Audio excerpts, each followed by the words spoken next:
What's going on, everybody? How's everyone doing tonight? It's me. I'm back. I have a really awesome guest tonight. Can't wait for you guys all to meet him. He's one of my really, really good friends. We've known each other for a really long time. Um, he is one of the few investigators I know that will dabble in the dark and be okay with it. Like, no, that's not for me. I'll leave that for him. He can do all that. So, without further ado, you guys meet my really good friend, Mr. John Montelongo. I was like, dabble in the dark. What you talking about? You mess with all the dark cases. No, not me, sir. If we I get should a say dark case, it's going your way. we should say like resolve the dark cases. No, you mess with it. You like get in there and you're like, yo, my name is John. What's your name? But I do that shit actually. Yeah, See? we pretty much. I mean, it's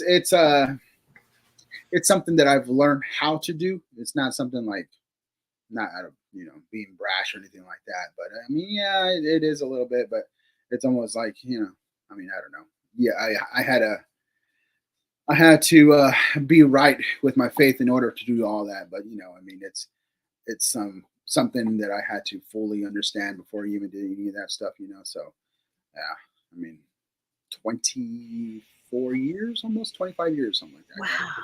Yeah. So yeah. I go ahead. You were going to say something. So what got you into this? Because I know like there's investigators like me that kind of like keep it safe, but we also kind of push the boundaries a little bit. So what got you into investigating the way you do and taking on the cases that you take? Well, let's start with your second question first. So I believe it's more of a calling than it is a hobby. So it was kind of burnt into me, so to speak. It was just something that I grew up with, grew up seeing, hearing. I mean, when I say that I was literally born into this, I was literally like born into this type of stuff. I mean, from not only from seeing it from my dad, him praying over people and taking care of those types of things as well, but also from my grandma. When we would come visit in Texas, you would go into her room and she would have the entire thing out there, and it would just kind of be, hey, don't go in grandma's room because there's some stuff going on. And I mean, we've heard all the things, and she was known for the woman, being a woman that you don't want to mess with because she could definitely put some stuff on you. But just looking back into our history of everything, as far as generational goes, I mean, I've heard lots of stories. I don't know how much of them are true because, I don't. I've heard that our family was here when Texas was Mexico already, but um, but then I heard like our family came from Mexico and was coming into Texas. So there's a little bit of like where does that all fit at? But some of the stories are like our family has always dabbled into that stuff, and that is the word dabble for that. But have always been involved heavily in that, and I even heard that from from my aunt and I guess from her cousins and all this other stuff, and the story has been passed down that our family would used to kill other families for like power and stuff like that, and that's like the whole allure of like where our ancestors came from. But my dad was like the one who turned everything around, so he decided to use what we have. I don't want to. I mean, I don't want to say abilities, but whatever it is that we do have, he kind of turned it around and decided, I'm just going to use this for like prayer. I'm going to help people with this instead of battling and trying to do whatever crazy stuff that they were doing back then. So, his last, I want to say 2 or 3 years that when he was alive, he came to this food shelter here and asked them pretty much like, hey, if anybody wants to come in when they come and get their food or whatever it is that they need, is there a way that I can just have a corner here and just pray over people? If they want it, I'll pray over them. And yeah, they agreed to it. And pretty much he was there for almost, 2 years, something like that, and that's all he did. He would just stay in the corner. If anybody needed prayer, he'll be right there right with them, and of course, along the way from growing up, I seen the other stuff that was happening, so I was not a stranger, to like seeing shadows, hearing stuff. I mean, it was just part of normal life. So yeah, that's how I grew up into it. So that's kind of like my way of how I got into the paranormal. Wow, that's interesting. Yeah, no, I got into the paranormal on my own. Like Mhm. my parents and my mom and my dad grew up Catholic, so they always told me I was seeing things and I wasn't supposed to be doing what I'm doing. Like even now, my mom tells me not to. So, you having your family, behind you that do, I think that's pretty awesome. Yeah, I mean, even my mom's the same way. She knows why I'm doing it, but she is very, hey, be careful.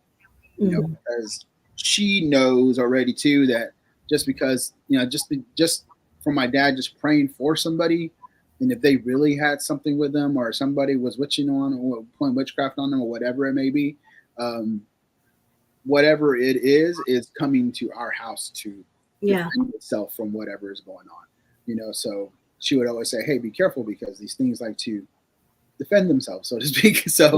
yeah, So I mean, she still says prayers for me and stuff like that, knowing when we have a case and stuff like that. So that's awesome. it's always good, but it's so frustrating too because I have kids and yeah, they're teenagers and stuff like that, and so they really don't believe in it. They're like, "Oh, Dad, there's this book," Yeah. and I'll sit there and tell them like, "Okay, listen, this runs in our family. This runs in our blood. Yeah, You may not encounter it right now, but I guarantee you, when you get older, it's gonna happen. it's And then gonna be there. Yep. and it's like how my parents used to tell me. And you're gonna sit there and wonder, oh, I wish I could have listened to Dad. Exactly. Yeah, I get that way with my kid. I'm like, because I have my son, he's 6, Hmm. and he's getting to that age now where he's starting to understand things. And just the other day, he was like, "Mom, you paranormal investigate. That's cool." And I'm like, "Yeah." And like, he understands that he's sitting over there at the kitchen table like this. He's a weirdo. But yeah, like he understands like the paranormal and like what comes with it. And Hmm. like my dolls, I have some dolls that are haunted, and he like knows not to touch them because they're mom's special dolls. So yeah, I think it's maybe going to be a family thing. I don't know. So Facebook does not let me see comments on StreamYard, but Johnny Mariner said hi, and Miss Joanne Stewart said hello. And then Johnny said, "Are you in Texas?" Yes, Central Texas, specifically Temple, like Ooh. right in the middle of everything. Uh, Far away and then Penny says hello. from Hello, Penny.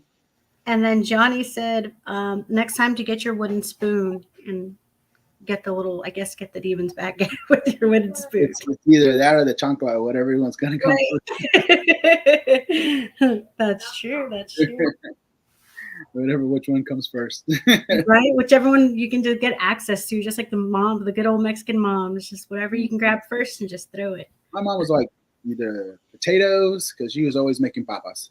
So No. it was either like the potato that was right next to her or some type of skillet. Oh, wow. I was too fast for that. um, so what would you say out of like you've been doing this for numerous years now, what would you say is your most scariest and like most memorable case that you've ever been on? Man, I can't say. I'm not very jumpy, so I can't say like I have like. It takes a lot to scare me. A lot, a lot, a lot. You know, Hmm. I would So say what's the one like, that stands out the huh? most? Huh? Which is the one that like stands out the most that you would just will not ever forget, like ever? Hmm. Okay, let's do two things. So let's do with like actual paranormal locations versus residentials.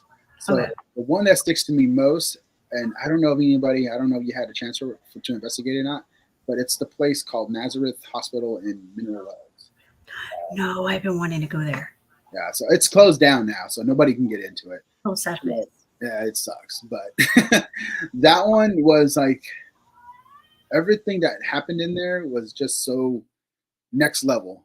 And I was like, it ain't gonna top this. And then it was something else. And then I was like, jeez, man.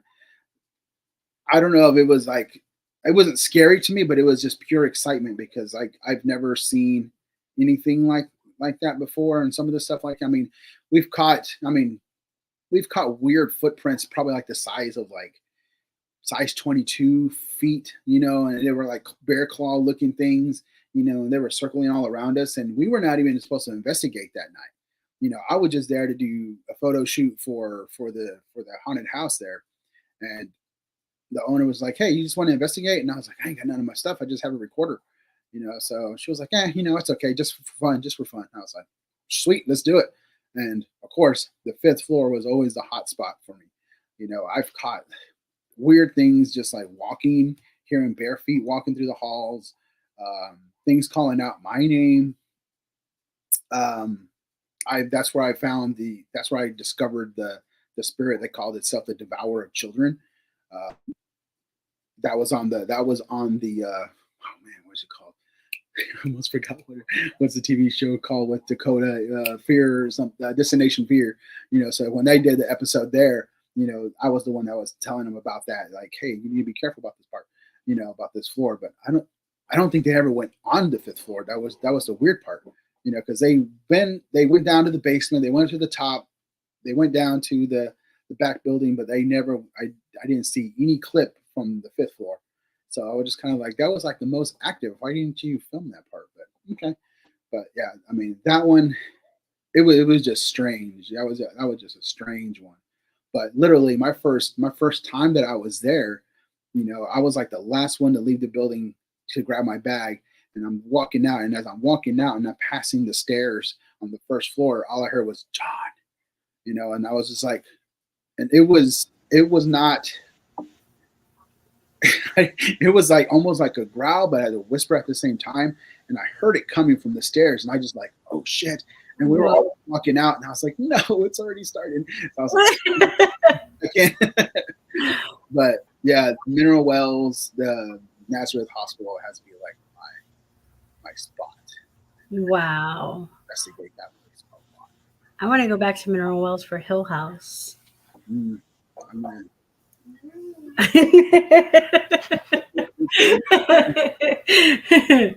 We've had this conversation, you and I. yeah, let's just say I'm not allowed to be there over there anymore. Oh no. You have to find your new spot. Mm, I'm not too thrilled about that place either. So Right. anyways. So Johnny wants to know, has anything ever made you second guess doing investigations? People. Yeah. Oh yeah, that was the second part to Yeah. your answer. You want to get into that? Oh, the residential cases. I've had a lot of them. I've had one guy in Houston. Um, this is where I say, not too many teams can handle, a right situation when it comes to residentials. A lot of people just want to go in there and investigate and like, okay, we'll see what's going on and all this other stuff. There's so many parts there when it comes to residential cases that if you're not fully prepared, I mean, you can put yourself in danger, you can put your team in danger. There's a lot of stuff that can go wrong. And for instance, this particular case, this guy he was already saying that he had demons in his house and all this other stuff. And we went in there, and I was just like, dude, I don't see any signs, I don't see anything remotely that is pointing towards that. And it was like his mental illness that was going on that was like convincing him that there was like something going on in there. And for that last part, I was just like, hey, look, there's no demons in here. I mean, whatever's going on, you're probably manifesting and all this other stuff, and it's getting to you. And he got super pissed and decided to pull out a gun on us. And I was just like, okay. So, we calmed him down and all this other stuff, and and it took a while, to calm him down and actually show him like, hey, this is what we look for, and this is what we do, and this is what happens to you when stuff happens like that. And him looking at that, he was just kind of like, okay, maybe it's not, and we still left with him saying maybe to himself, but something like that, it's pretty scary. The other one is like people with knives and shit like that in their drawers, and they don't have they don't have one lick of furniture in the house, but hey, they got a drawer full of knives all over the house. And Yeah, so that's pretty scary. That's what I want to talk about. I had saw you on Jenny's podcast, and you had Mhm. mentioned that you went to an investigation where there was nothing in the house except for Mhm. nothing but knives. What was all Yeah. that about? So I don't know if you want me to get into it all the way through it, but if you want me to, I can do it because without the beginning, you're like, what the hell's going on with this? So you want me to or not? Okay. So originally, this wasn't my case. So I was just at home chilling. I forgot what I was doing, probably eating some pizza or whatever the hell, but I was just there. And then I get a call saying, hey, we need your help because there's this case and we need somebody to pray over this person. And it's a couple and all this other stuff. And I'm like, okay, it's not too, where is it at? They told me it was Temple. All right, it's not too far from me, whatever. So get my bags ready and I start getting ready to go over there. That is where that part starts and ends. So in the beginning of all this, let's just say around 12 noon, my mom decides to take my daughter to Dollar General, which is probably like 15 minutes from here. Once my daughter goes into the store, my mom is sitting in the car, and on her driver's side window, she hears 3 knocks. And she was just like looking around, looking through the mirrors, didn't see anybody, and she was just like, that's just weird. So okay, whatever. Didn't think anything of it. Um, let's just fast forward a couple of hours ago. My sister, who lives like maybe another 30 minutes from us, she lives on the other side of Temple, between Temple and Belton.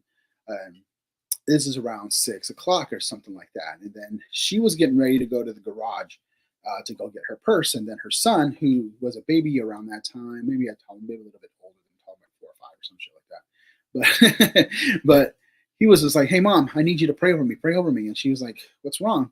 She's like, he's just like, I just need you to pray over me. And she's like, it's not bedtime yet. And he was just, hey, please just pray over me. So she did. She prayed over him. He ran away, just skipping along like he always does. And then she goes outside, and she goes outside to go get her purse. Once she gets ready to go outside, and she opens the door to the car, she hears Juji, like really loud, and she's just like, "What the fuck?" Because nobody knows besides, like, literally our family. Nobody knows her name, that her nickname was, because her original birth certificate name, besides all these names that she has now, is Juliana Montelongo. So my dad used to call her Juji.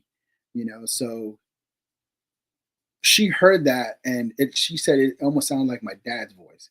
Now my dad was passed away at that time, and she was just like, oh shit. Like, she said she felt just weird and just very afraid, and she decided, you know what, I'm going inside. So she runs inside and decided not to come back outside. About an hour after that, my niece, who lived right next door to me, she had like this travel trailer, and she parked it right next to my yard.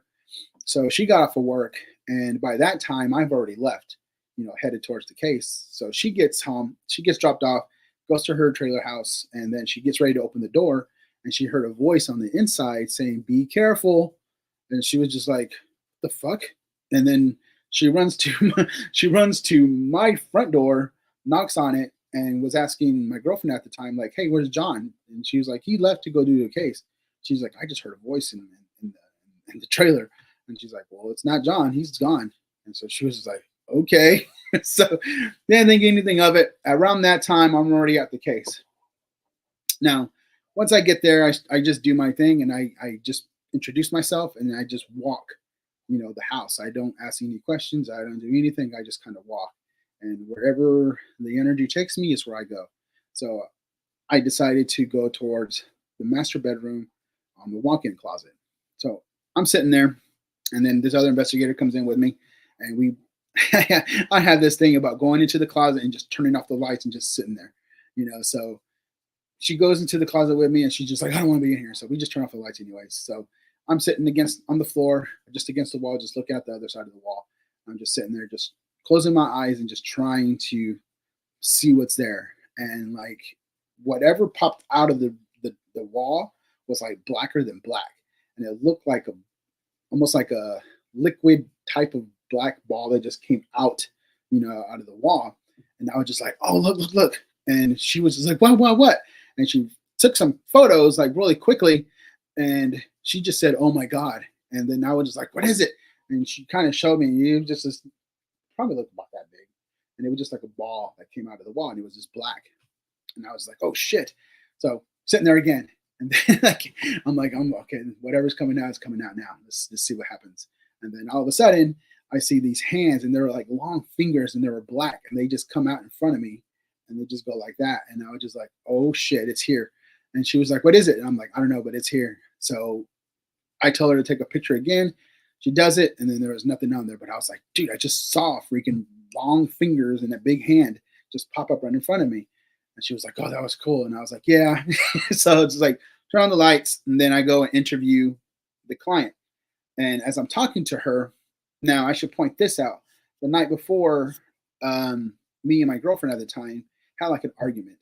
And when I was interviewing the client, they had the same argument, okay, about what we had. Now, everything that I have told her and she told me, it was like they were listening to our conversation the entire time, and we're like, okay, this is your script, this is my script, and we're going to say the exact same shit as they said. So as she's telling me, I'm like, what the fuck? Like, this is weird. So I messaged my girlfriend at the same time. I'm like, dude, you gotta listen to some shit when I get home. So like, anyways, we go in, and I walk her down to the master bedroom, and as I'm walking down to the other bedroom, I mean the middle room, I sit her down on the chair, and I start, let me just walk around real quick. Okay. And this lady, she needed, like, I guess some walking canes or something like that, because her legs wouldn't work. So she needed help walking. So I sat her down in the chair, and I'm walking around. Now, when I first came in, they only had like an air mattress, and that was it. And I was just like, okay, well, they just moved in. They've been there for almost probably like 8 months or something like that. And I was like, there's some furniture? No. I was like, okay. So I started walking the kitchen, knives. Okay, don't think nothing of it. It's knives. I walk into the restroom, open the cabinets, knives. I'm like, okay, now, and these weren't regular, just like knives. There was like knives, like Rambo knives, little searing knives, little whatever you want to call it, just knives everywhere. And I'm just like, oh shit. And I was like, okay, let me go check the the other place. I go into there, and then I look into the master bedroom, and then they had like boxes on the floor. And I was just like, okay, this better not be no fucking knives. So I was like, okay, let me just take a peek, because I really don't look in people's stuff. But I was just like, I already found knives in two rooms. So I'm just gonna check this. Open it up, and it's full of knives. I'm like, what in the hell is going on here? So I was like, okay, whatever's. And I go tell Mary, like, hey, there's a bunch of knives in all these rooms. And she was like, I was like, I don't know either. And I was like, okay, well, I'm gonna pray over her real quick. Okay, cool. So take her to the room, and I start praying over her. As soon as I start praying over her, and I'm kind of halfway done, I hear in the kitchen, like, hey, he's having like chest problems or something like that. And I was like, okay, well, let me go see. And he's over here like with his hand on his chest and just kind of hunch over. And I was like, okay, you're next. Let's go right now. And I take him to the room. And now, to set the mood, so to speak, this guy, he's in the army, and soaking wet, he was probably 115 pounds, 15 pounds, something like that. He probably stood like 5'4", 5 foot, something like that. Very super skinny. Now, at that time, I was a little bit bigger than I am right now. So I was like 260, something like that. So I was like, I'm not small or anything like that. So I get him, and I put him on the chair. And as I start praying over him, he kind of hunches over, and then I kind of just put his head on his forehead on my hand, so that way he's not going to fall over. So when I started doing that, I started praying more and getting into it. Like his thumb went on the other side of his arm here, and he started like shaking a little bit, and then he looks up at me, and there was nothing but white in his eyes. And I was just like, oh shit. I was like, okay, well, I guess it's starting, because I barely just went through the first Our Father, just barely. And it's just started right then and there. And I'm like, oh shit. Okay, it's going. So as soon as we started, he gets me. So I have my hand here on his head, and I have my hand here. And he picks himself up, and when he does, he literally picks me up with him.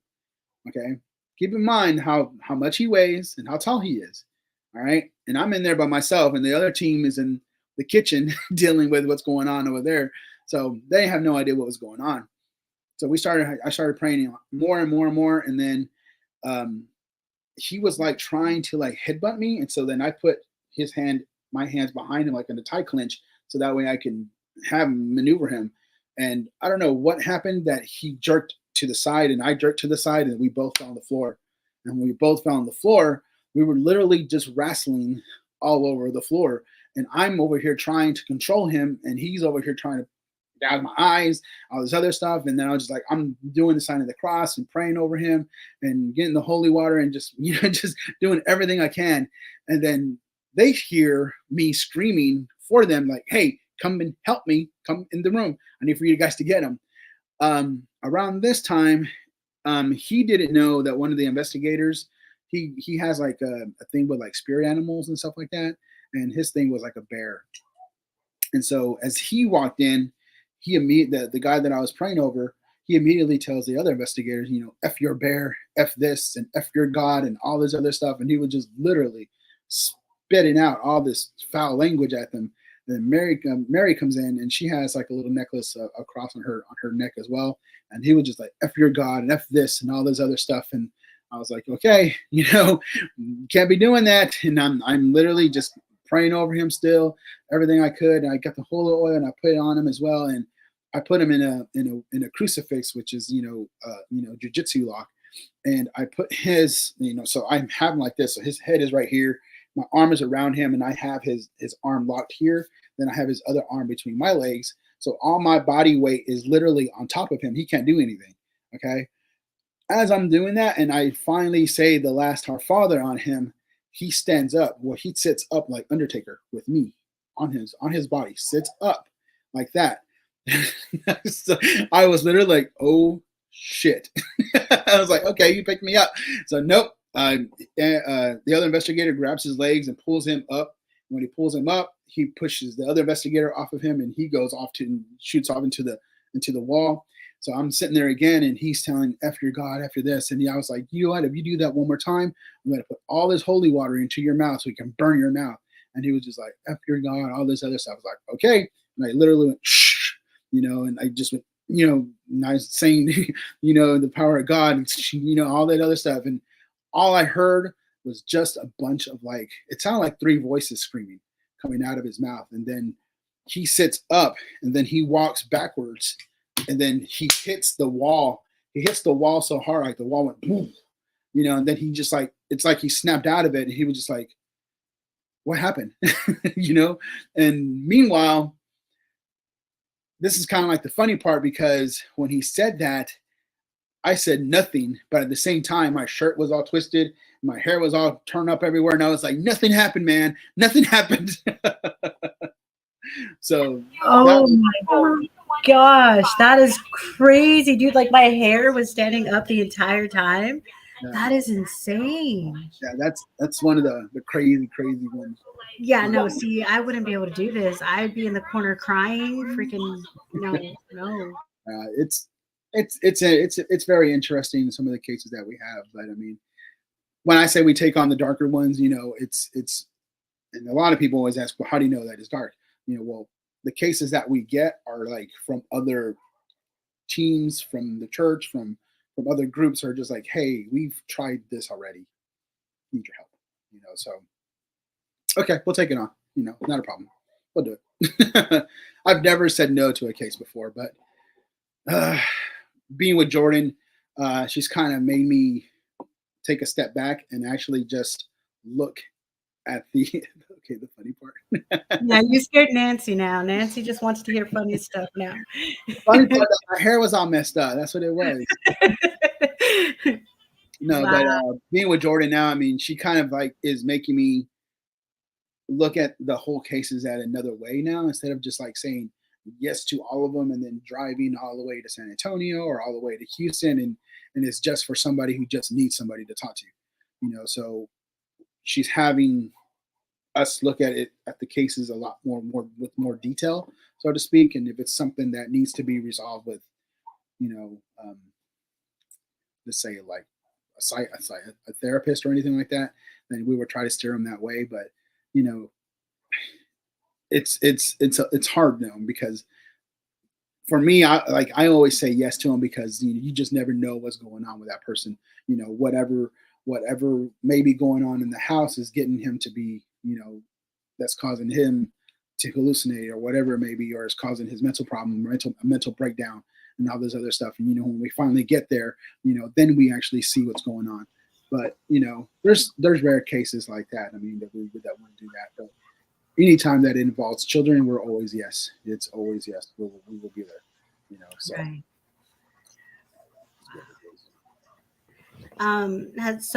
Does Jordan go on investigations with you, and has she ever like experienced anything like that? Well, she has experienced one of the crazier ones, uh, which I mean, she's kind of new to this, but it's weird. So I always say, put it in the aspect of like a professional fighter, so to speak. You get somebody who is a boxer, and then somebody who's an MMA guy. MMA guys don't really get that many fights and all this other stuff, but a boxer will go through a certain amount of fights, and his card will be like 30 fights, and the MMA fighter has like 8 fights. And put that in a 4-year time frame.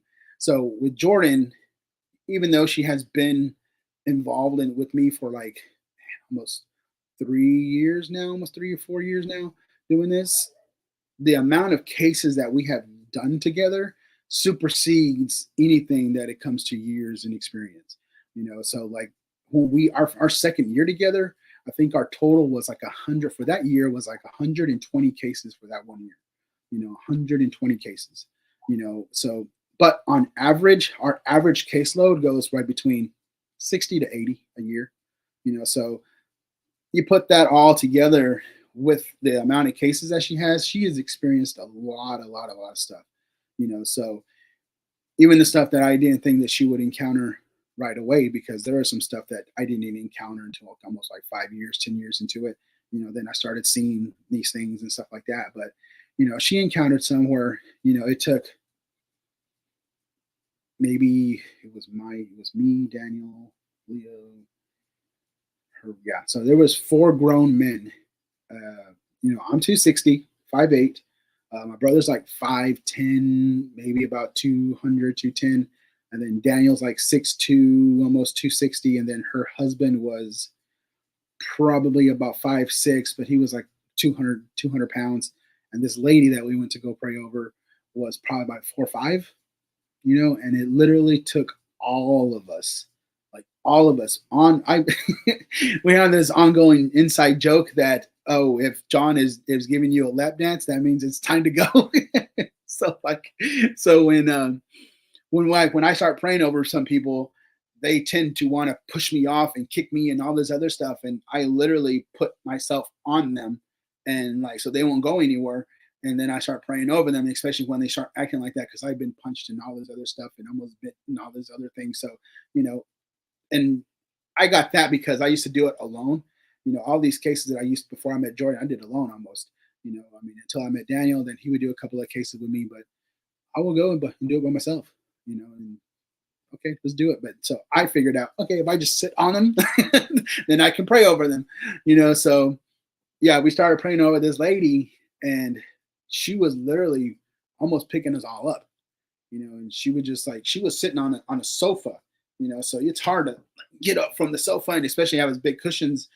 So she actually was just me right here, one guy here, one guy there, the other guy on the leg, and she was still, getting up.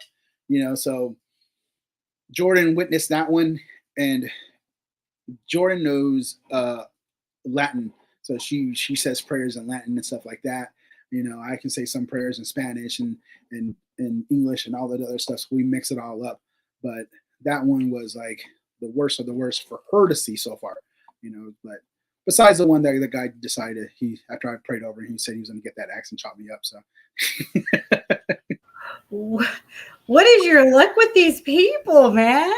we all we always say we get the cases that really need us, as opposed to, You you going and know, finding it, and yeah, looking for it. looking for them. The people who need us are the ones that we get.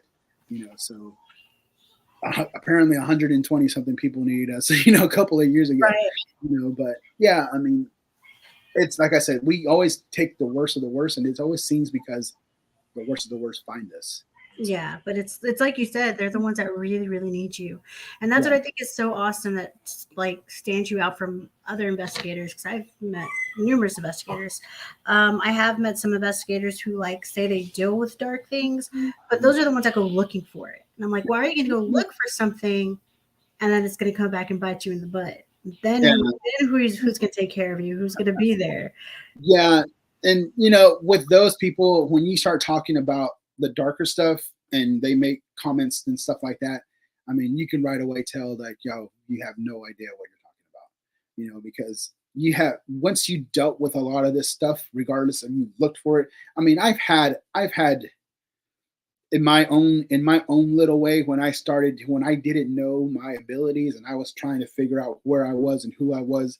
I mean, I admit that I stepped into that dark realm and actually was looking for that type of stuff and wondering if I belonged here, because the path of the light wasn't there yet at all. It seemed so much easier, on the darker side. It was just like, oh, this is easy over here, I can do this. But it wasn't my way to go.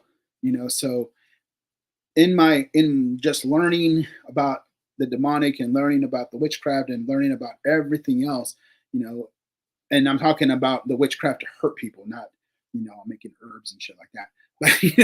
But but the stuff that actually hurts people is what I actually learned, and all those other things. And that's the one that I actually grew up with. When I say witchcraft, that's what I meant. I grew up with that kind of stuff that my grandma was doing and everything else. So, you know, when the opportunity for the light came about, uh, I remember that very specifically because it was almost like a year. It took me a year to really figure out what was happening. So like I always had visions of what this was, but I never knew what the hell it was. So in my visions for almost 6 to 8 months, I would see a road and it would split off, and I could see myself walking on it, and it would just go to a road and split off. And I had that for a year. Almost a year, and I always had this thing with me. Like, I need to be ready. I need to be ready. And so I read up. I literally read up on prayers. I read up on everything. I had no idea why, but something was just telling me I need to be ready. And then the team that I was with, she got a call saying that there was somebody in Bryan College Station who needed help on a case that's possibly demonic. And I was like, okay, cool, I can help. And then I found out it was like in Wisconsin. And I was like, okay, well, I guess I'm going to Wisconsin. So like we literally drove all the way up there, and we literally spent a week in this family's house. Um, it was like we were saying prayers to them, over them, every single day. And it was so bad that the family had to put away the knives. They had to put away anything sharp, because one daughter would say, I'm gonna stab my sister, or they're gonna try to cut themselves, or whatever it may be. So I slept in the basement. So I told them specifically, put me in the place where it's most active, basement. I was like, put me there. Yeah. So there was some crazy shit that happened there, and it was, yeah. But that was like the thing that always stuck with me, and not too many people know. I always talk about this story, but it gets very long. But it I figured out where my path was supposed to be at, for that, and after, I think it was like the fourth day there, the fourth or the fifth day there, I was praying over the father, and this is a big guy, and he was growling and everything like that. And I don't know what happened in that moment, but it was just like, it could have been from the night before that kind of bled into that day. Because the night before, we were on the upstairs, and we were upstairs. We turned off all the lights, and then the daughter was with us because she wanted to know what was going on. So the daughter was like, I think 16 or 17 or something like that. And her parents were like, yeah, just let her do what you gotta do. Okay, cool. All right. So, we put her upstairs with us, and I was standing in the front, she was standing in the middle, and then the other guy was standing behind us. And as we're there, this whole mood changes the entire room, and like I literally felt like something was coming up, and I could see because we were on, we were on the balcony there inside the room. It's like a reading room, and then it goes down the steps, and then it's the living room here. So it's probably like 10 foot tall. So I could see whatever it was, the shadow coming off. Let me see my hand. Yeah, right there. So I could see the shadow just coming up where the stairs were at, and I was like, oh shit, And I was like, I think it's here for her. And I was like, I'm not gonna let you. I'm not going to allow that thing to come to you. But the lights were all off, and there was a small piece of light that was coming in from the moon. So we were just sitting there, and you could see these shadows running all over, around us. And I was like, nope, this shit is not going to happen. So I went up to it, wherever that thing was coming up from. I went to it, and I drew a line right in the center of the room. And I got on my hands and my knees, and I started praying. I was like, you are not going to pass this area. You are not going to get to her. And I literally felt the big footsteps, boom, boom, right in front of me. And I could feel the heavy breath just breathing on my face. And I was just like, you're not going to go anywhere. As much as I wanted to run, I was like, nope, you're not doing it. And as soon as I got into like maybe the 12th, 20th prayer or whatever it was, this thing finally backed off, and I could feel the air just getting sucked with it, and it left. So I was like, okay, that was intense. The next day, I prayed over the dad, and when I prayed over him, it was like something just like blew up. I don't know what it was, but I was like, what the hell was that? And I don't know if we exchanged that energy or whatever it was, or I took it from him. But I have this thing with trees. See right there? So I have this thing with trees, and we communicate or whatever it may be. I don't know what it is, but I can put my hand on a tree, and I can just literally see its life cycle. I can see it. So I've always had that with trees, but I literally would just like, I needed to go outside, and Wisconsin at that time was like covered in snow. I swear, like I'm like 5'8", so like the snow was literally up to my waist. So everywhere was snow, and we were up in the mountains, away maybe 2 hours, 3 hours away from any type of gas station. So I was just like, you know what, I need to go outside. I need to get rid of whatever I just transferred over. So I find the closest tree, I go to, and I just put my hands on it, and I just close my eyes, and I'm putting that energy into that tree. So I was like, you know what, I need to walk. So as I'm walking, I turn around the corner, and there is the road that I have been seeing for a year. It is literally right there, and it splits off. And I was just like, okay, I know. I'm going to work with you from now on. Okay, I got you. So check. I know what it was. And when I get back home, I decided, you know what? I'm leaving everything else behind. I'm going to focus on this part. Wow, that is so awesome. Yeah, I am a free hugger. Scary, but awesome at the exact same time. Like, it's intense. Yeah, I'd say so. Like now I want to like make a movie out of everything you've gone through. Like that's some crazy stuff. I am literally trying to find someone that will help me write a script for just how crazy the stuff I've been through. Yeah, I mean, or write a book. I'd buy that book. Man, that's like I can't. I got bad grammar. Hey, with nowadays slang words in there. With modern technology, you can make anything sound. It's gonna have a bunch of slang words and Tex-Mex in there. They're like, "Oh, am I reading?" Hey, it'll be one of those books that'll keep you like entertained though. Like they'll read it and then they'll have to put it down to like get another book to figure out what that word was and then go back to it. I mean, that's awesome. Oh my gosh. But yeah, I mean, it's been a fun road. I mean, but still, there's still stuff that goes on now, even now. I mean, a lot of people believe just because, we work with the light and all this other stuff doesn't mean that it stops. There's always something that is trying to direct us another way. So that way we're not interacting with clients or whatever it may be, or, hey, we're supposed to be over here. And for some reason the car is broken and whatever it is. I mean, it's just one thing after another, you know, so we always have to stay, you know, prayed up, so to speak. So yeah. Fun. Pedro Cardoza says hi. What's up, Dawn Pedro? is in the house. What's up, Dawn? Um, and then Johnny Mariner said, "You need a ghostwriter." Ha ha ha! You see what I did there, ghostwriter? And then Not too many Nancy, people know that I was actually involved in music, so I used to ghostwrite for bands. I was about to ask you that too because I fell down a John Montelongo wormhole this morning, Oh, and did I came you? across one of your music videos, and I was like, I didn't know this part of John. Nope. Not too many That people. was interesting. I was like jamming out to it. I was like, okay, I No, didn't know that part. yeah, yeah. Believe it or not, I did music since I was swimming shit since we were kids, but we didn't take it serious until like after I graduated high school, and you know it was my brother who was actually he was one of the he is the first Mexican that actually did screw tapes in Texas. No way. So he worked with SPM and he worked with Juan Gotti and he worked with Dope House Records. So he did all that stuff. So then through that music, through his music with that, we actually got signed with Dope House. And then we got signed with What? yeah, we got signed with Universal Latina.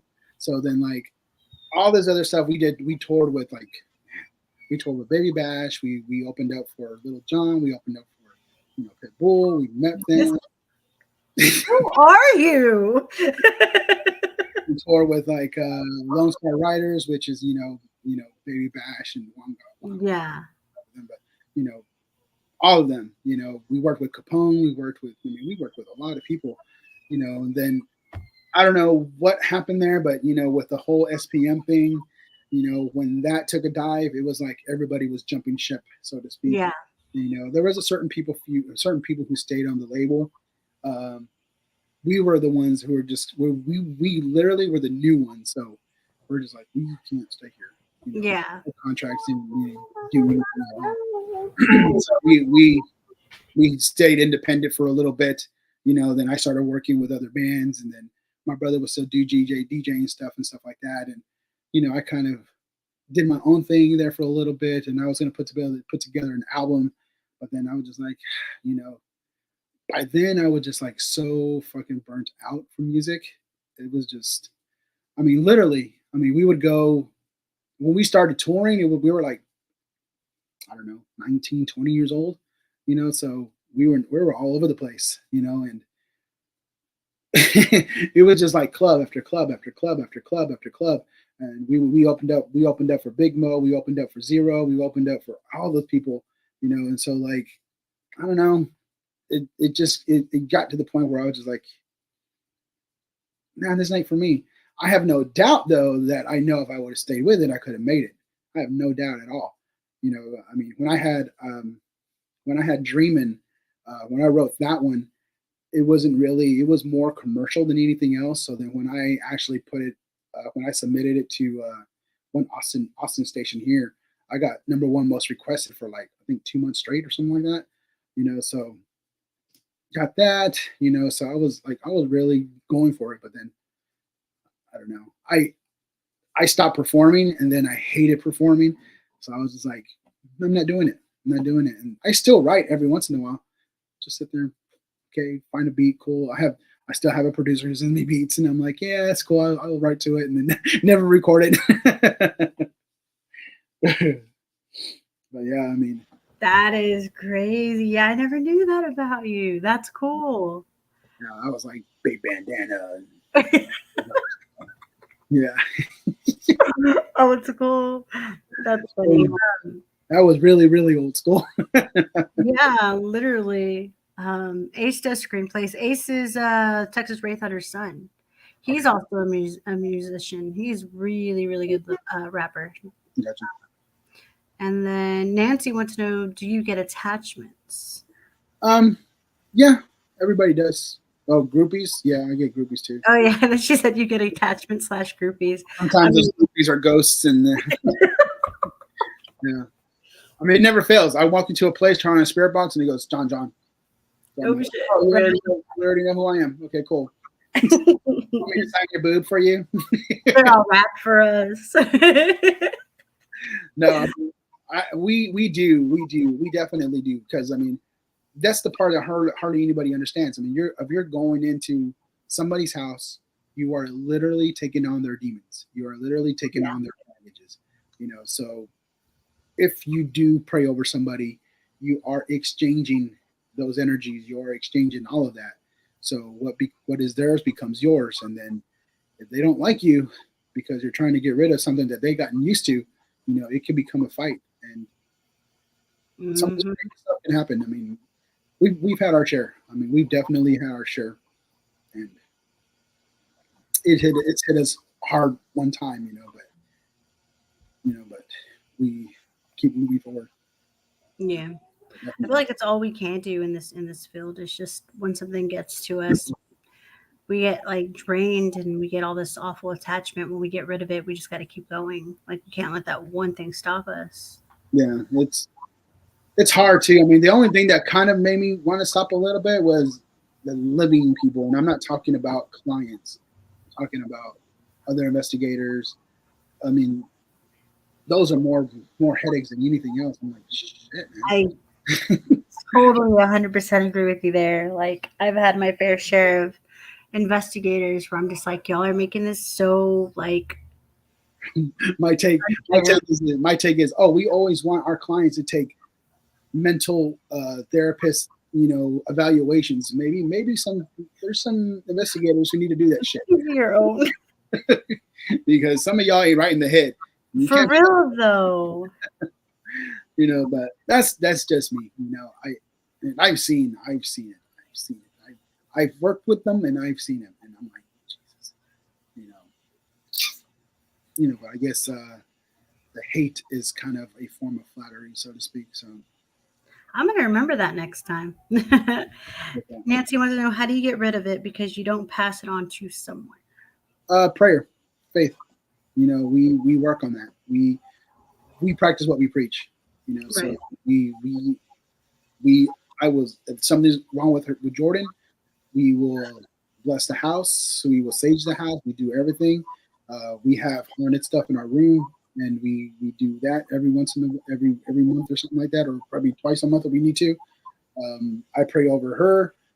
If she feels like I need to be prayed over, she'll pray over me. So I mean, we are constantly helping each other on this.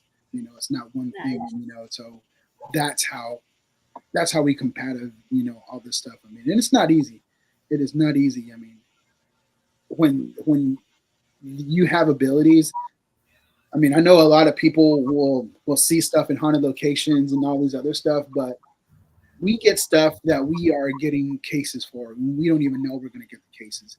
But those things that don't want us there will come to our house and be like, and literally try to give us nightmares, literally stand in the corner, literally just playing with shit around our house. Wow. Okay, well, I guess we're going to get a case. And then 2 days later, hey, I need help. Okay, cool. That's crazy. So y'all are like beacons for these things. Like they're like, oh God, this guy's fixing to come see us Oh, and get us out of here. So let's scare him into not coming. mhm. That's crazy. It doesn't work. It doesn't work that. So we still go. Yeah. Wow. Where does it go, Nancy? So we just send it back to wherever it came from. We don't. We always say, go back to the dry places, go back to where it came from. We never try to put it inside of an object or anything like that and try to sell it on eBay. We don't. Oh man. I I doubt know someone who does. that anybody can handle some of the stuff that we have. I mean, it is crazy. It's crazy. So you have haunted things. What is the most haunted thing you have? I got three things that are like Oh shit. super, super, super, super haunted. So I have the Japanese death shrine. I have Mhm. I have a Civil War sword as well, and then I have the Black Scorpion, which is a used witchcraft item. And it's I mean, I'm too freaking curious sometimes for my own good. So it was given to me in a box, and the person said, "Don't open it. Don't open it." I was just like, I don't want to open it. So I did, and it was like literally petrified. It was literally hard as a rock. And this black scorpion was probably about that big, and it was in salt and everything like that, and inside of a box. I got to touch it. So I did, but yeah, we have that. We have the dragon. The dragon's a big stuffed doll that probably, so my cabinet is on the floor, so it probably sits about that tall, about that big. We have that. We have, I mean, you talk about dolls. We got shit that's literally like screwdrivers, stuff like that, where a little girl said, well, I can't say a little girl, a teenager was like, who's probably like 13 at the time, was saying that she was having all these thoughts of like suicide. And then one night she had a dream of a screwdriver and she stabbed herself in the head. She went to school, came back the next morning, and the screwdriver was underneath her pillow. I can't hear you. Yeah, I muted myself because I'm over here like screaming. That's crazy. Yeah, so, I mean, we have like stuff like that. I have the axe that the person who I prayed over said he was going to chop me up with. Right. Yeah, I have that in the room. You cuddly soft dragon. Yeah, the dragon is not a cuddly soft one. Yeah, this was also from a, I think, 14, 15-year-old girl who was literally going through some crazy stuff at the time. Decided one day she seen something on TikTok, and it was something to invoke a demon or something like that. And she literally drew. Her parents went out to go eat. Her parents came back, and they found her with a pentagram, a big pentagram, black candles, and all this other stuff, and then the dragon literally in the middle of it. And she was reciting some, I don't know what it was exactly, but she was trying to get a demon inside of that doll. And that, I don't want to say doll, but that stuffed dragon communicates with fire. Oh. Yeah. Yeah. Wow. And the Civil War sword, that one is very expensive. And I mean, it will literally break everything in your house. Oh my gosh. The person who got it, they got it from someone, and they got it with a warning. Do not open this in your house. Don't do it. They went ahead and did it, and literally everything in their house broke. Refrigerators, cars, AC units, literally everything broke, literally broke. And they couldn't figure out what was going on with it. So they're like, oh, well, I'm going to take these swords to you. And it's just one sword. But she was just like, you know what? I'm just going to, I guess, try to test our skills or abilities. And she was like, can you pick which one? And I was like, it's that one right there. And she was like, yep, me and Jordan picked it out. And she was like, yep, it's that one. She was like, so we want to live it here and see what happens. And I was like, ain't nothing going to happen. Yeah, I was wrong, man. So literally, literally the next day, I think it was a car. I think I got a flat tire in my car. Something on one of the washers or something like that broke. Light fixtures were going out. I mean, there was like crazy shit just happening. And I was like, you know what? It is time for you to get binded and get put inside of a case. Yeah. Put that thing in there, but it was quiet. And then I had a friend who owns a business. I'm not going to say his name. He's known in this area. But he didn't believe me. And he's a big Civil War buff guy. He collects everything Civil War and Vietnam and everything like that. So he was like, I want to see the store. I was like, listen, I don't want to take it over there because if you open it, shit will happen in your business. He was like, I don't believe in it. You know, I can take care of it, whatever. And he considers himself a witch or whatever you want to call it. So I was like, all right, dude. I literally took it over there. And then there was this other guy there who also believes he's something like that as well. So I was like, okay, take it over there. And I was like, are you sure about this? And he was like, yeah. All right. So I rip it open, and I was like, all right, it's in your hands. You decide what you want to do with it. So he immediately gets it, and he literally puts his hands on it for like 1 second. He was like, nope, I don't want nothing to do with this. Wow. No. He was like, take it out. And then the other guy comes in. He's like, oh, let me touch it. He touches it, and he was like, oh. No. I was like, okay, you wanted me to bring it, you bind it up, you do all that other stuff and put it back. I'm touching it. He's like, okay, he does it. I shit you not. 2 months after we opened it, he loses his business. He's getting sued. There's been a lot of things that was happening with his health, along with the other guy who lost his car and also his health as well. So that one is definitely not to play with at all. So when I say that one's expensive, and I mean it's expensive, it's going to cost you some money. That is so crazy. And the Death Shrine, that one literally has a long history of hurting people, like literally hurting people's heads. Who are, I mean, the person that we got it from was just trying to clean it to resell it for somebody, and while they had it in their house for like a month, everybody in that house, and they were all roommates, were getting scratched, were having nightmares, things were falling, things were flying, bruises. They were fighting with each other. Like it was causing craziness inside that house. And they decided, okay, well, we're going to give it to you. Okay, cool, I'll take it. And then the owner was like, no, just, put it into a storage room. They took it into the storage room in Dallas. They left it there. The manager was like, we are literally getting complaints that there's somebody inside that storage room who's knocking and hitting that door. And the storage thing is like metal. So when they're checking it at night, something's like literally ramming it and hitting it. And they're just like, what the hell? You guys have animals in there? They're like, no, there's nothing in there. And rotten smells would come out of there, all this other stuff. They would hear screaming, all these other things. And then the manager's like, you know what? You need to get this out of here. Okay. Well, the guys didn't go out there to go get it. He decided upon himself to go get it out. He got it and literally touched it with his hands, put it outside. 5 feet walking away, he slips and cracks his head open. Okay. The manager at the time was like, hey, I'm going to get it. So you come pick it up. So he calls me. We go down the way out there to go get it. We did it. It was safe. It was a safe trip from Dallas to here. But once we got here, I had to unload it. So once I picked it up and I put it into the garage, like my whole hands were like blotchy, and then they were numb for the entire day.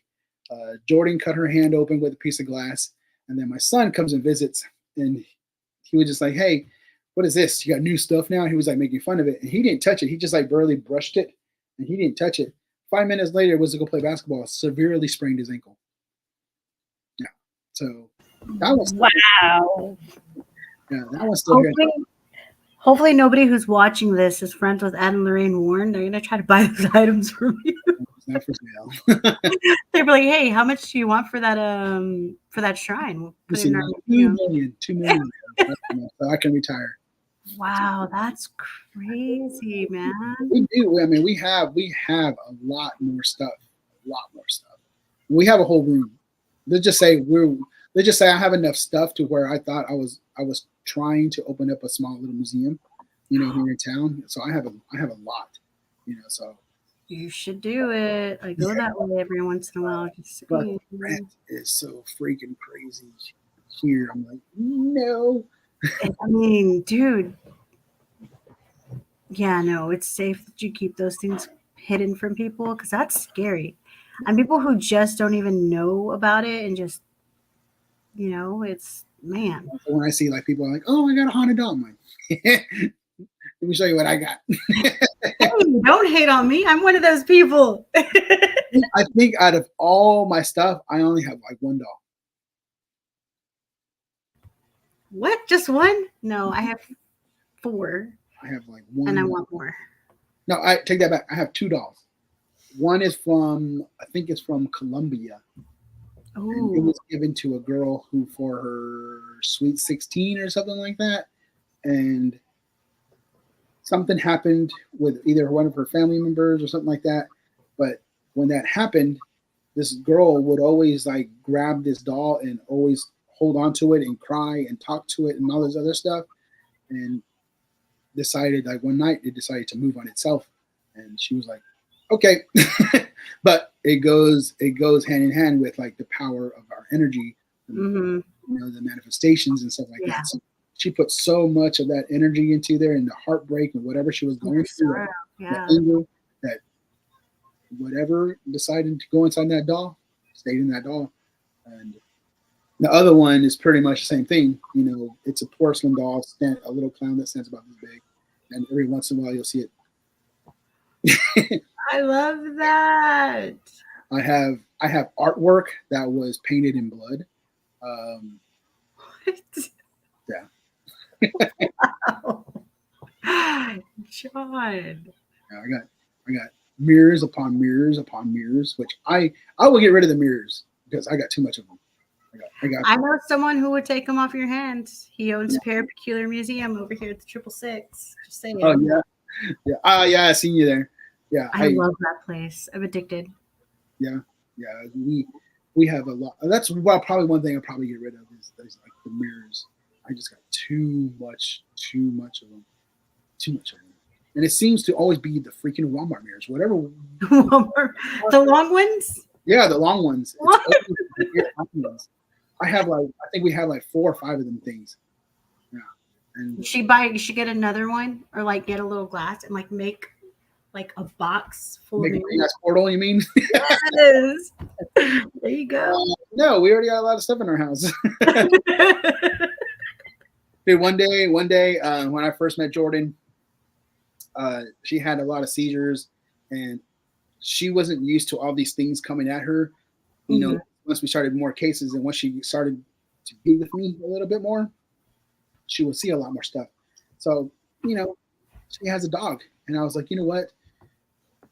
I'm going to pray over the dog, and I'm going to open up its eye more. John, not the dog. Yeah, the dog. And I was like, so it could help Jordan, see stuff, and it would know like when things are around. Dude, it totally backfired. Because now she is scared. She'll literally sit on our couch and just stare at whatever's going on, and she'll just follow stuff. And she'll like, like I always apologize to her. I'm like, I am so sorry. You messed up the dog. I thought you were gonna be like a Chihuahua or something like that and just bark at stuff, but no. It totally backfired. I was like, oh, I'm sorry. You broke the dog. I bet Jordan was mad about that. Huh? She's still mad about it. I wouldn't blame her. Yeah, so. I can imagine that poor doggy just kind of like chilling, and all of a sudden he's just like. Yeah, she'll just sit there and like. And then she'll look at me like, it's your fault. It's your fault. I see this stuff now. She like secretly wants to bite you. Yeah, pretty much. I give her a snack. I give her a snack for me messing you up. She's like, it'll work for now. If she was part of our team, she would probably already quit. See too much stuff, man. Can you imagine them taking? I don't think that's ever been done. I don't think anyone's ever really taken an animal on a paranormal investigation. I think Nick Groff did for a little bit. Oh, did he? Yeah, for a little bit. Yeah, see, after the whole like Zach Baggins stuff, I don't even watch those shows anymore. Dude, people always ask, "Hey, did you see my video?" I'm like, no. Sorry. I don't watch anything paranormal. I really don't. It's just like it's almost like the music thing, I don't listen to music. When I was actually doing music, I stopped listening to music, just so I know whatever I'm coming up with is going to be original. Right. That was my process. And this thing, it's I hate to say it, but it's all the same, So I know some of my stuff too, the same stuff. So I don't I used to be those type who would just sit there and watch Ghost Hunters, Ghost Adventures, Paranormal State, and whatever else is coming on, the world's scariest hauntings or whatever it was. And I was always watch that. But just getting involved in it more and more heavier, it's like, yeah, that doesn't happen all the time. I'm like, no, it doesn't work like that. Like, yeah, it is this. And so I just kind of just stopped watching, and I don't watch anything. I rarely don't. I mean, like one of my good friends, he always like, hey, did you see my video? I'm like, no. I'm sorry, I'm a bad friend, but no, I don't really watch I don't really watch videos. I don't, you know, I mean, especially when you know it's a place that I might be at because they like to go into the history and all this other stuff, and we like to go in blind. So that's one of the things why I just don't watch it because I don't want to know anything about it. Yeah, you want to go in there and figure stuff out for yourself and experience it firsthand instead of watching it on TV and they're like, oh, the maid was killed over here. And then you pick up a maid and you're like, oh, I already knew this was going to happen because you said it. Yep, I get it. It's like when I was interviewing girls for my paranormal team, one of the girls was like so excited and nothing was happening. And she was like, this is it. And I'm like, yeah, this is it. I said, we go hours with nothing happening sometimes. It's not on TV where like every 5 minutes something happens.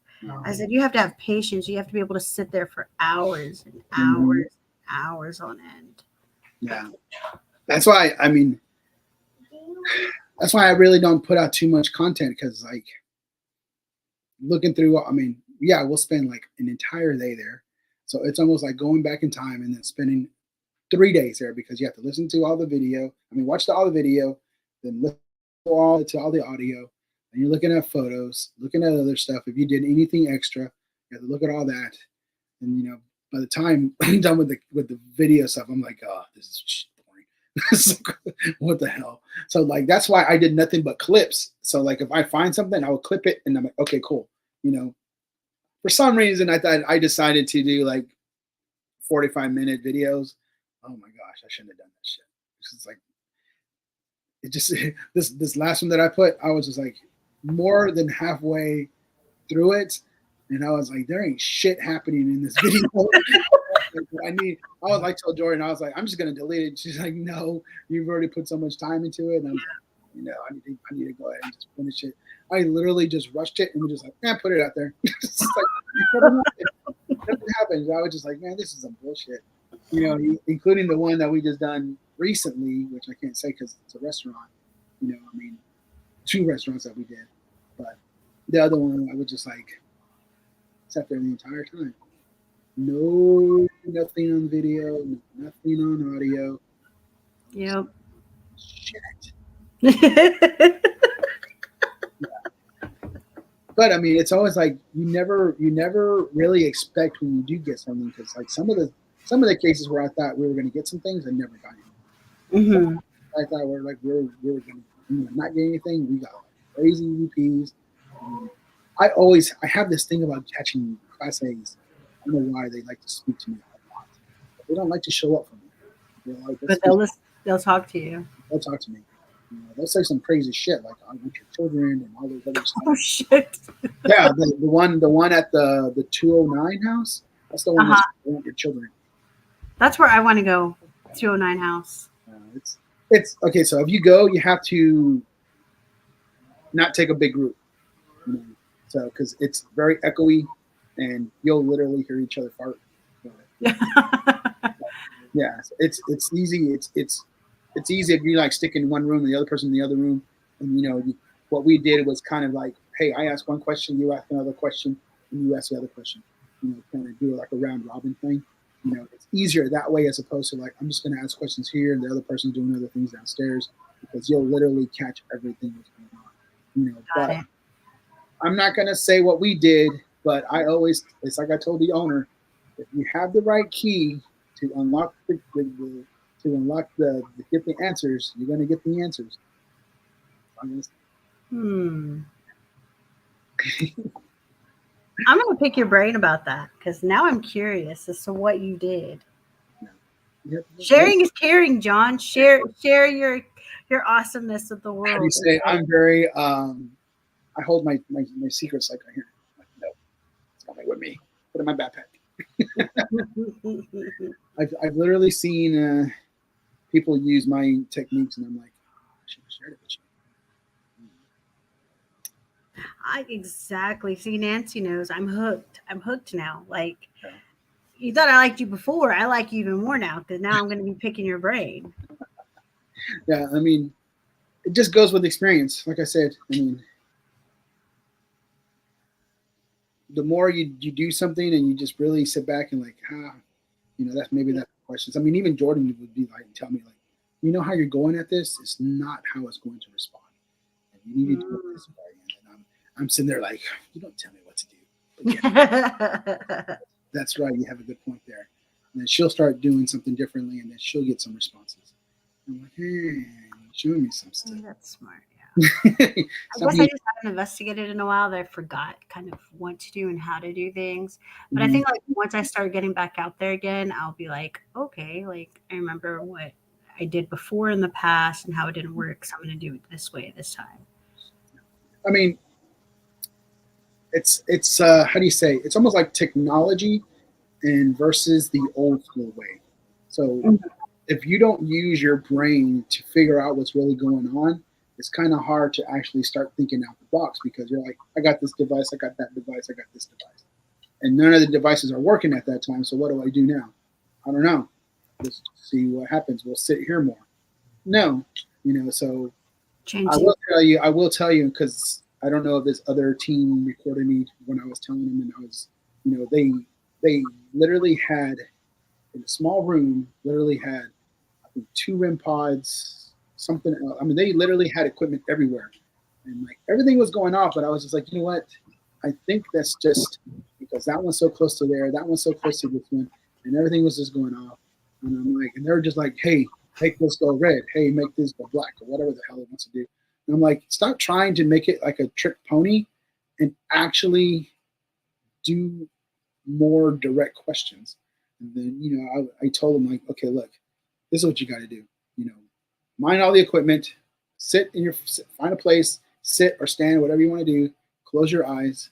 Once you close your eyes, start filling with if you can do it, with your mind, just kind of throw out like a fishing wire cast. Just throw it out there and just kind of mellow out and see what is coming along. Base your questions off of what you're feeling. Whether it's I don't know, emotional, angry, whatever it is, base your questions off of that and see what you can go from there. Don't say, hey, I need for you to touch this REM pod. Do it now, please. It's not going to be like, no, I don't want to. It's like, yeah, I don't want to. I mean, maybe that's why a lot more things talk to me because I base my questions off of what I'm feeling, as opposed to like, oh, I heard that you died here. Like, tell me how. Like, even though I know how, he died. So like, why am I asking you? I'm like, I want to know the deeper stuff. Why'd you do it? Did something make you do it? Was there a reason you were arguing with a family or somebody like that you just decided I don't want to be here anymore and then do it that way?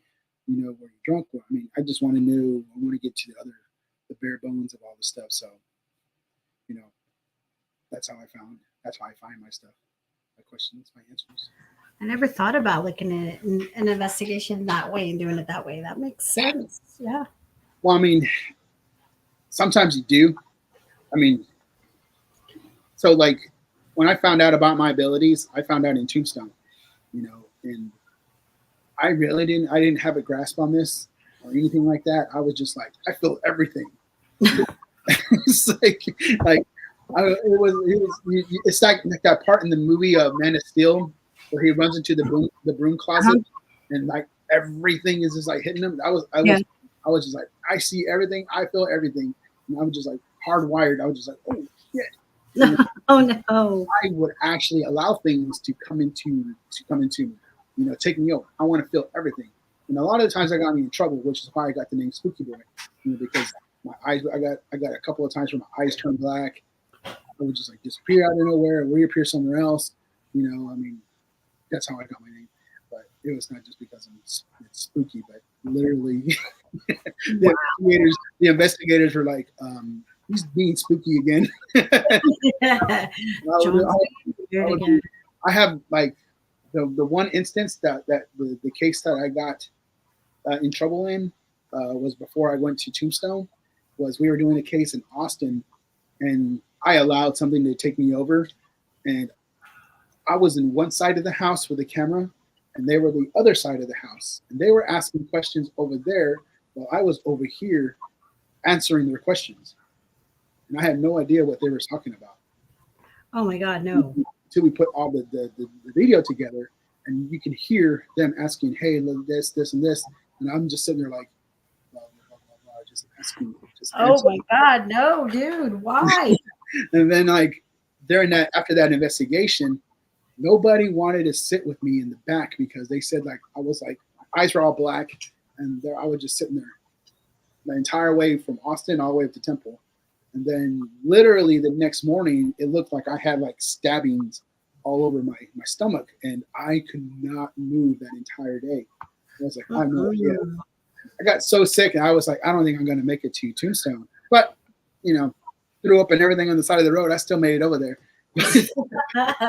But I got over there, and this lady was, I guess she was showing her parlor, and she was just, I guess there was like a group of six of us like that at the time, and I was like just in the middle, way in the back, just like whatever. And then she just looks over like that, and she's like, "You, so you're special," and I'm like, "What are you talking about?" She's like, "Come here," and she was like, "You got some specialness to you," and then she gives me this piece of notebook paper.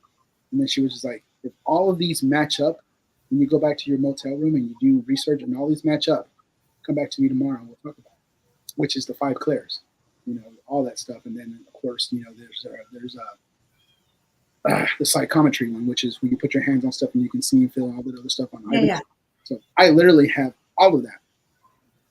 But the clairsentience is more of something that I have more of, so to speak. Yeah. But literally, I went back the next day and I was like, yes, I got all of these.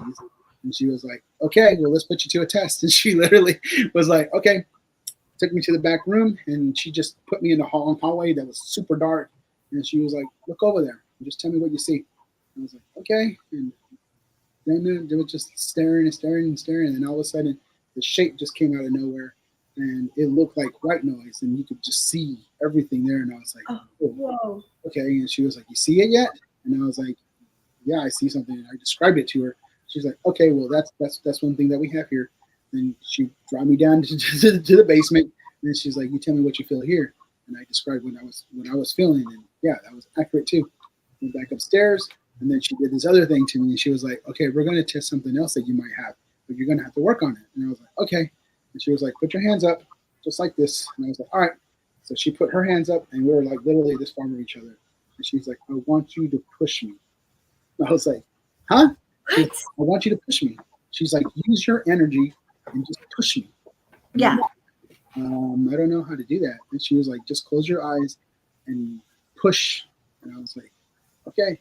So I literally was just like this. And then she was pushing me. I could feel like whatever she was doing, I could feel like the magnetic to my hands just getting pushed. And I was like, what the hell? But I still haven't perfected that yet. But when I do pray over people, when I put my hands on them, my hands will get super, super hot and red. And whatever it is I take from them, it's like it burns up my hands every single time. I literally can put them inside ice and they will just melt away. My hands won't do anything. What do you say? So bye, Nancy. Nancy says, shoot, I have to go. My hubby says I'm neglecting him, but it's Sid and John. It isn't flying. Well, bye, Nancy. Thank you for stopping in. I have a friend who can like literally grab energy around her and make like a ball of energy. Yeah. And like you can feel it and you can see it, and it's weird. And it's just like, damn it, I want to do that. It's very hard to do, but it can be done. Yeah. I can do it, but if there's something that there's something that puts me into that battle mode, that trigger, then I can do it. It's almost like that fight or flight type of thing. Yeah. So when I'm in that mode, it's like, okay, I don't give a shit what you are. I am here to do battle with you, and let's go from there. That's crazy. I don't know what I can do anymore. Like right before I had my surgery to remove my tumor, I basically like blocked everything off and I turned everything off because I was like, you know what, I need to focus on me. I need to take care of me. And then after I just had my tumor removed last year in October, and then I started like wanting to go back and try everything and do everything. And so now I feel like I'm a baby all over again. Yeah. I mean, a lot of people ask me like, how can I work my abilities, all this other stuff. I mean, without having, I mean, I can work on mine because I get a lot of cases. So a lot of cases are very different. So I can literally practice on what I need to practice because I'm doing so many cases. But when I wasn't, the first thing I did was lost. I got rid of all of my equipment. Literally got rid of all of my equipment. Like I didn't want to use anything because I felt like it would handicap me, you know. So I wanted to learn how to hone in on what it is that's there, you know, put my energy there, all this other stuff. I mean, you know, I don't want to sound like that, but I'll just say it. I don't give a fuck. So I got so good at it to where I can sit in a public place and literally just hone in on whoever is has attachments that are so severe that I can pick them up. You know, and I can just be in the party, just mingling around, blah blah blah blah blah, and I'm just like, yep, right there. I mean, there's a certain gentleman that we know that I know who majorly has one. You know, so but I can tell right away. Right away, I can tell. That's why I was like, your energy and my energy do not mix, and that's probably why. Yeah, Yeah, no, yeah, I know exactly what you're talking about. And like when we talked about it, I was like, yeah, no, no, no. yeah. So I mean, that's the only reason. That's the only way I know how. You know, I mean, it's almost like somebody who wants to learn how to be, you know, a combat soldier or whatever. I'm like, you're not going to learn from behind the computer. You actually got to go out there Yeah, and do it. You know, I mean, yeah, you know, haunted locations are fun and all that other stuff, but it's hard to go in there with fresh eyes when you already know what's there. yeah, You know, so I don't do cemeteries either. That's just more of a respect thing for me. You know, yeah, I leave them where they are, and that's fine.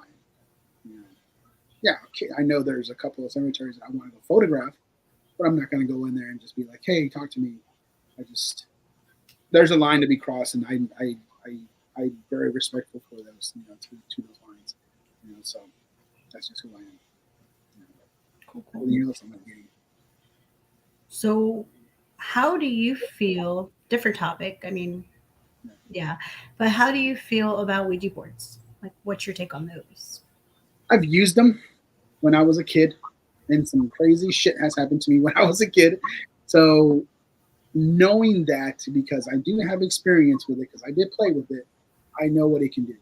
Most people nowadays they think they are hardcore and they're like, oh yeah, you know, Ouija boards and shit. Well, you know, attachments say otherwise that you have.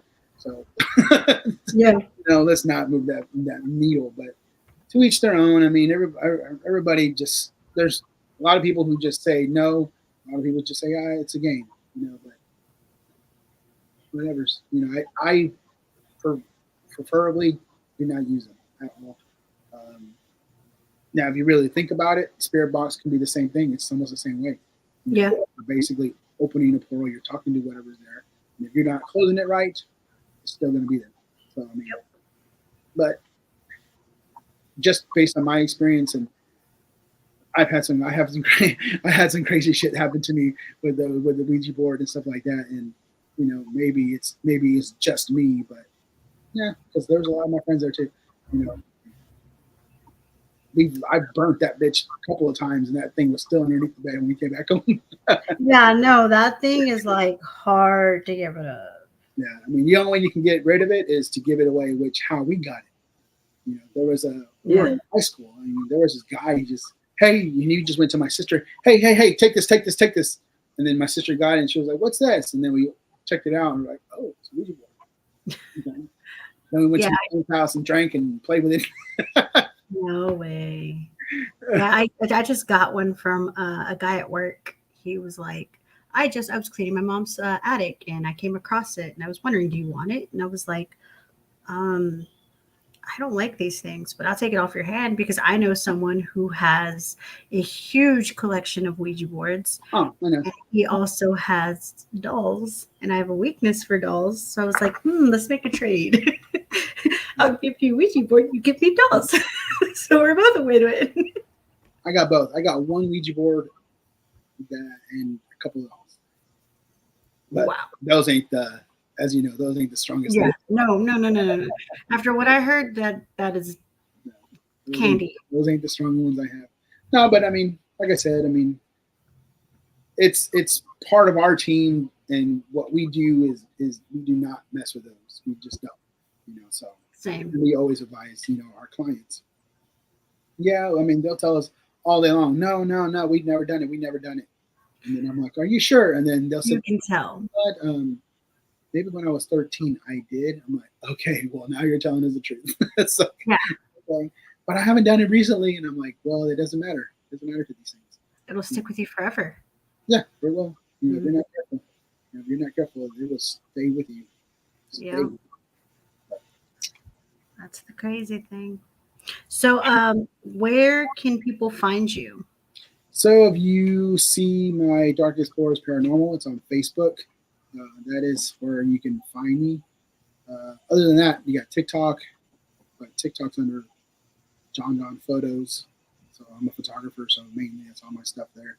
But get me is either John Montelongo or Dark Explorers Paranormal on Facebook. Be the quickest way. If you need some help. Yes. Or if you just have a haunted object, you want to get rid of it, send it to this guy. Yeah, send it to me. No more mirrors. I don't want any more mirrors. I'm trying to get rid of those things. Unless it's like something from like the 1700s or 1800s, which I have one of those. Oh. Yeah, I got an old ass mirror. Old. But that one's got to be really haunted then. Yeah, that one's crazy. I bet. It's crazy, but not as crazy as the other stuff I have. Oh man. I know you said you had to be off by a certain time, but I just started thinking about you and all your mirrors. Damien, who owns Peripeculiar, actually taught me this really cool trick. So what he did is he got an EMF mic, and it comes with like a little suction cup, and he stuck it to the inside of his portal, I guess you want to call it, because he made a box with like 6 mirrors. Yeah. And so he put the EMF mic on the box, and you could hear like the scratches and the tapping coming from inside the box. Maybe you should try that out. See what happens with the mirrors. What kind of mirrors was he using? So I don't know what kind of mirrors he was using. I'll give you his info and you could ask him. Some of the older mirrors have like some type of metal in the back and stuff like that. So that could be something too, because the vibrations coming off the mic. I mean, it depends on the type of the microphone and all the other stuff too. So it's a good thing about being in the music business. I was about to say you got some knowledge there. I'm not just a pretty face. He's not just a pretty face and a good voice. No. He don't just got a pretty mouth. I mean, I'll try anything. I mean, I think the Estes method is overrated. What? Yeah. Ow, my heart. I never get anything. I love the Estes. I am not jumpy. So if something's like, oh, touch me, I'm like, pull my hair. Don't just. I'm like, don't just brush my skin. Like, pull my arm or something like that. Just get me out of the chair. I'm like, do something. I've literally stood in your face type stuff. Yeah, I've literally stood on the top of stairs backwards or whatever it is. I'm like, push me. You are crazy. But that makes me want to investigate with you more. Some crazy stuff. I've jumped in caves. Shit. The only thing I won't do is go in water. I hate water. You hate water? I'm not a water person. Maybe you, in your past life, you drowned or something. I got eaten by a shark. You got eaten by a shark? Yeah. Why, you hate sharks too? Yeah, I hate sharks. There you go. You got eaten by a shark. I hate sharks. I hate snakes. I hate roaches. I hate stuff like that. Wow. Oh, yeah, I was supposed to tell you about that. I'll tell you that before we leave. So I'll tell you now because it's almost 9 o'clock. Oh, yeah, we were talking about bugs. Yeah, so my fight with the cockroach. Oh, yeah. So this is when I was in my mom's. I was visiting my mom's house, and I went to the restroom. And while I was in there, I looked at the door, and there was this big water bug about that. Ooh. That was fucking huge. So I'm just looking at this bitch, and I was like, I'm going to kill that bitch. After I'm done, I wash my hands, I take off my shoe. I started walking to it, creeping on it, and then I was about to just take a hit, and this bitch jumps at me. Oh, no. The water bug's about this big, like I said. But when it opens up with its wings, it goes, yeah. That's when it did, I threw a punch. Bam! And when I threw a punch, I guess I lost my footing, and then I fell in the shower, and I was punching because I didn't know where this thing was at. Yeah. Oh I my was just like, what the god. hell? What the hell? So yeah, I literally fought with that, and then I beat up a yellow jacket as well. But I did the splits and I tore my shit up, my pants up on that one. It was in the ceiling, and I was like, if I jump, I can get it. So I just jumped, and I had this bright idea like if I use Windex, it's gonna mess up its wings and it's gonna fall. So I No. sprayed Windex, and it didn't do anything. So when I jumped and when I landed in the spot with Windex, and I had like slick floors. And when I jumped, my feet went leap, and I literally did the splits, and then the wasp or whatever it was got pissed, and it stung me in the forehead. You know what that is, right? It's called karma. It is. Instant karma. I'm trying to kill that bitch. I was literally trying to kill that. Damn. You had a big old bola on your head? Mhm. No. I was waxing my car. A bumblebee stung me right here, and I had like a horn for a little bit. Oh my gosh. That is awful. Oh It man. was 9:07. So Yes. So thank you for coming on and sharing your awesome experiences with me. We definitely need to do this again because I definitely want to dive into your brain. Um, so you guys can find him at Dark Explorers Paranormal. Um, yeah. And as always, everyone, stay spooky and thank you for tuning in. Laters.